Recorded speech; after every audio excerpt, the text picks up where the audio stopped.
même un camp qui a commencé ici, qui a été détruit quelques jours plus tard.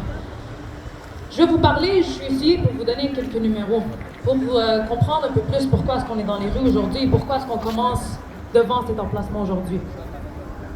La Caisse de dépôt et de placement du Québec, c'est une entité gouvernementale.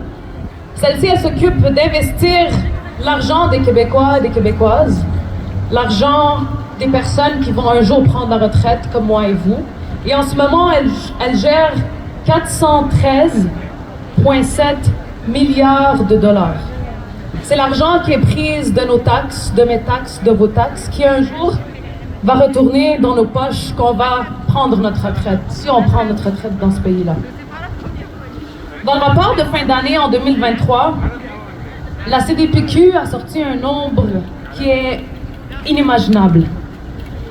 La CDPQ en 2023 a investi 14 milliards de dollars dans des compagnies et des investissements dans l'entité zioniste.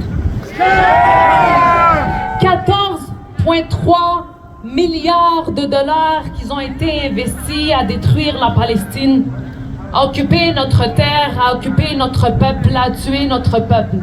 14,3 milliards de dollars qui auraient pu être investis dans ces trottoirs ou dans ces roads qui sont cassés. 14,3 milliards de dollars qui auraient pu être investis dans nos hôpitaux, dans notre éducation. 13,3 milliards de dollars en 2023. En d'autres mots, alors, comme on dit, l'argent de nos pensions, elle va présentement pour financer l'oppression de notre peuple palestinien. Je vous donne un exemple. Parmi ces centaines d'entreprises dans lesquelles la CDPQ elle a investi dans quelque chose qui s'appelle le WSP Global. Le WSP Global, c'est une firme ici, montréalaise, qui est basée à Montréal, dans laquelle la CDPQ détient 3,5 milliards de dollars d'actions. 3,5 milliards de dollars d'actions dans cette firme montréalaise. Qu'est-ce qu'elle fait, cette firme montréalaise? Cette entreprise, elle est actuellement sous enquête de la part de l'ONU. De la part de l'ONU. Pourquoi, on se demande? Elle est sous enquête pour sa participation à des projets d'infrastructures illégaux dans les territoires palestiniens occupés, comme le tramway qui passe de Jérusalem et qui relie les colonies israéliennes illégales. Récemment aussi, pour vous donner d'autres chiffres, le projet Investigate du American Friends Service Committee a identifié plus de 90 entreprises dans le portefeuille de la CDPQ qui sont documentées comme complices dans ces crimes de guerre israélienne. Alors si on fait un peu de maths, parce que les nombres de cette année ne sont pas encore sortis, mais les derniers chiffres qui sont sortis nous disent que, en total, 12,5 milliards de dollars continuent de se faire investir de la part de la CDPQ dans des entreprises qui participent à l'occupation, à la colonisation, au bombardement, à la répression, à la dépossession du peuple palestinien de leur territoire. Et on sait très très bien que c'est pas un hasard. Et c'est pas un oubli. Parce que vous savez quoi? Récemment, une personne de notre équipe a eu un meeting, une rencontre avec une directrice de la CDPQ. Et on a amené des chiffres sur la table et on lui a demandé. C'est une personne qui vient aussi du Middle East, c'est une personne comme nous. C'est une personne qui son pays juste voisin a été occupé récemment aussi. On lui a demandé, mais qu'est-ce que tu fais? Qu'est-ce qui se passe avec ces investissements? Et vous savez, c'était quoi la réponse? Oh mon Dieu, c'est vrai? C'est nous, on fait ça? 14,2 milliards de dollars se fait investir et une réponse d'une directrice, une dirigeante de la CDPQ est quoi? Oh my God, c'est vrai? Bon, on va voir qu'est-ce qu'on peut faire. On attend encore une réponse. Alors si on est là aujourd'hui, c'est pour demander au gouvernement du Québec, parce que c'est le gouvernement du Québec qui supervise la CDPQ. On est là pour demander d'assumer ses responsabilités envers les citoyens et citoyennes du Québec, moi et vous. On est là pour demander d'assumer la responsabilité envers les citoyens du Québec et à mettre fin à l'utilisation de nos fonds publics pour financer l'oppression des hommes, des femmes, des enfants de Palestine en notre nom.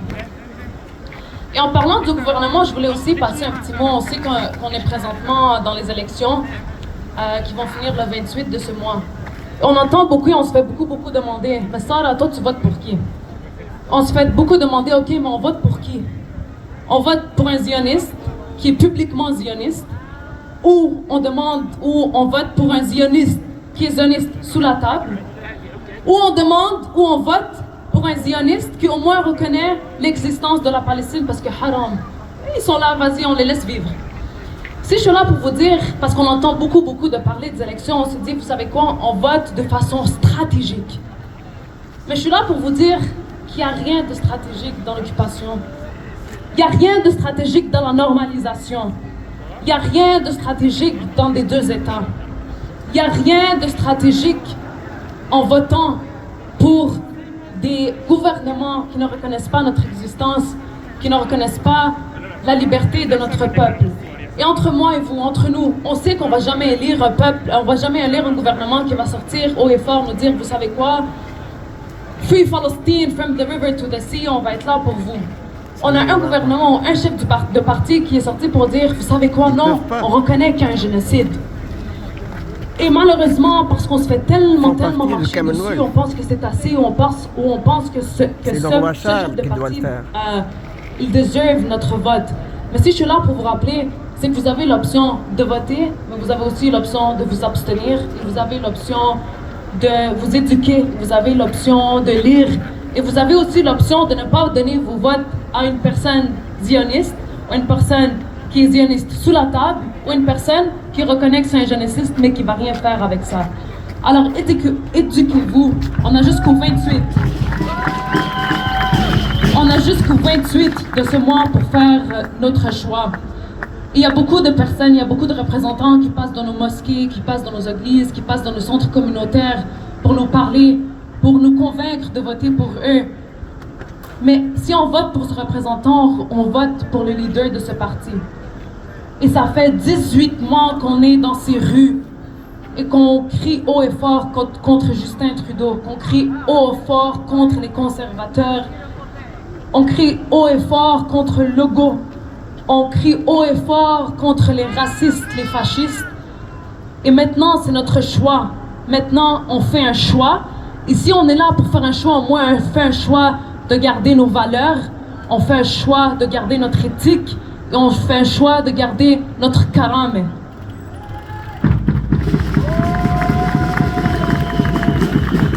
Alors on va continuer de prendre les rues. On va continuer de parler haut et fort et on va continuer de parler contre ce gouvernement parce que les mensonges vont plus passer. Il n'y a plus de mensonges qui passent. C'est bon, c'est fini. Ça fait 77 ans. Ça fait 77 ans qu'on nous dit des mensonges. Et juste un dernier petit point. La dernière fois qu'on était tous OK par rapport à la normalisation, la dernière fois qu'on a laissé une personne nous représenter devant le monde international, la seule personne qui a dit « Ok, vas-y, c'est bon, on va vous donner un de nos territoires, mais s'il vous plaît, laissez-nous vivre. » Vous savez qu'est-ce qui s'est passé à Oslo? Ils nous ont laissé 13% de notre territoire. Parce que c'est ça qui va arriver quand on va normaliser. C'est ça quand on va dire « Ok, c'est bon, non, vas-y, mieux que rien. » Non, vous savez, il n'y a pas mieux que rien, parce qu'ici, on est là, ça fait 18 mois, 77 ans qu'on le dit haut et fort. On veut la Palestine de la rivière à la mer. On ne voudra rien de moins que ça.